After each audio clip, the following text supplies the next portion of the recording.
नमस्कार. पैशांच्या गोष्टी या अर्थविषयक घडामोडींच्या बातमीपत्रात आपलं स्वागत. सुरुवातीला एक नजर ठळक घडामोडींवर. विम्याच्या माध्यमातून आता चांगलं उत्पन्न मिळवता येणार आहे. एजंटला नव्हे तर गुंतवणूकदाराला आयडीबीआय फोर्टिस या संस्थेनं एंडोव्हमेंट आणि मनी बॅक या दोन्ही पॉलिसी एकत्रित करून एक संकरित इन्कम शुअरन्स ही विमा योजना बाजारात आणली आहे. सध्या आयकर काही प्रमाणात वाचवण्यासाठी अशा प्रकारच्या वित्तीय उत्पादनांची वाट गुंतवणूकदार पाहत असतो. विमा कंपन्या सध्याच्या काळाची गरज लक्षात घेता काही संकरित योजना बाजारात आणत आहेत. आयडीबीआय फोर्टिस या कंपनीनं आता एक नवीन संकरित योजना बाजारात आणली आहे.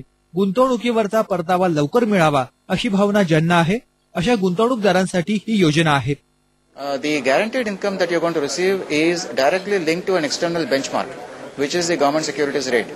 So a customer knows at the time of payment of premium exactly what amount of guaranteed income he is going to receive. So this is an innovation.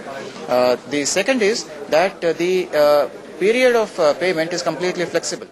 विमा कंपन्या वेगवेगळ्या क्षेत्रात गुंतवणूक करतात. हे गुंतवणूक करताना कंपन्यांना मनमानी करता येत नाही. विमा नियामकाच्या सूचनानुसारच ही गुंतवणूक करता येते. यामुळे गुंतवणूकदारांचं हित राखलं जातं. आयडीबीआय फोर्टिस सुमारे 50% गुंतवणूक सरकारी रोख्यात करणार आहे. मुख्य म्हणजे मुदत संपल्यानंतर मिळणारा निधी करमुक्त आहे. तसंच या योजनेकडे पेन्शन योजना या प्रकारेही बघता येऊ शकतं. ETV news, Mumbai. तज्ज्ञांच्या सल्ल्यासह पैशांच्या गोष्टीमध्ये पुन्हा भेटूयात थोड्या विश्रांतीनंतर.